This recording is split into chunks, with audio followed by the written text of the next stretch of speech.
Hi, it's Tamika Adams with IP Unlocked, where we unlock the mystery of IP for paralegals. In today's What the Heck is This? We're going to go over a notice of publication in a trademark application. Now, full disclosure, this is not an application that I've worked on. This is just happens to be one that got published today. You'll see me looking over to my left because my monitor is bigger over here. So you will receive this email in a from the USPTO when your client's trademark publishes or is going to publish. This is a notice of publication letting you know it's going to publish in a future date. I pulled this from the TSDR of a publication that registered today, but this was issued March 11th. And here's the application number. This is the mark. It lists the classes, the owner, which is the applicant, and the docket or reference number. This is what the law firm that's representing this client uses. And then the issue date is the date of the notice of the publication. And then you have it gives you the date that it's going to be published. So you'll get this a few days in advance. So if you see it was issued March 11th and it published today, March 17th.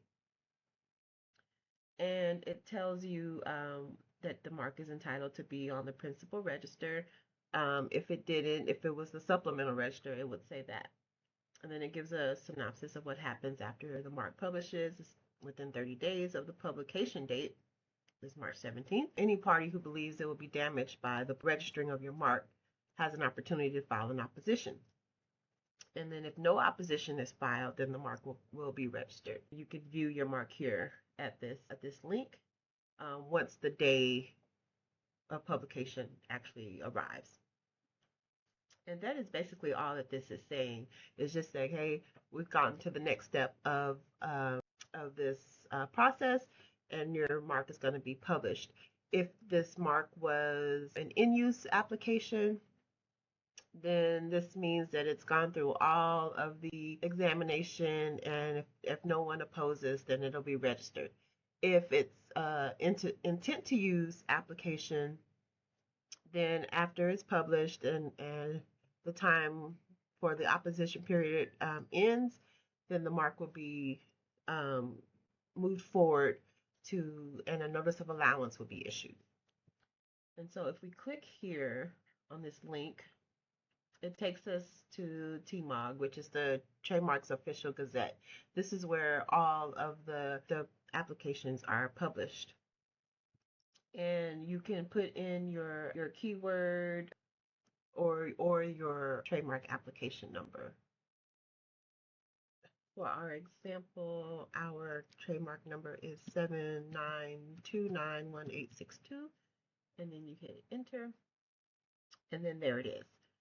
You can also type in the word,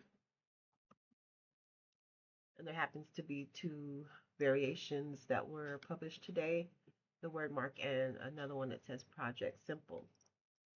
You can also change the publication date if you know what date something published, but you're not sure the serial number or you're just curious. You can go here and see.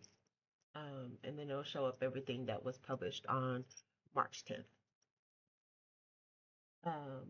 And so you can click here whether it's an opposition or something was published for registry. You can click here to see if any registrations were canceled and click in them, and you can review why that happened.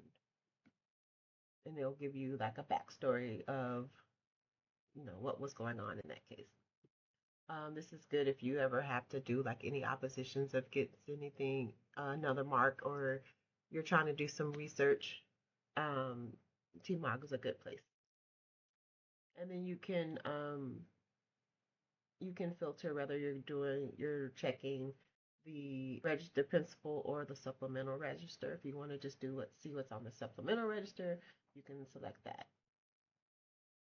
And it'll give you a list of all of the applications that were published on this date, whatever date we picked, can't recall, March 10th, and everything that was published on that date.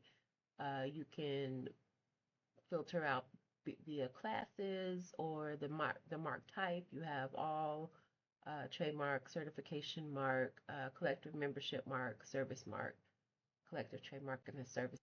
And then you can also filter out between uses. So this is helpful when you maybe don't have all of the details of something, but you can kind of narrow it down what you're looking for. And this is how you review publications and check the Trademark Official Gazette.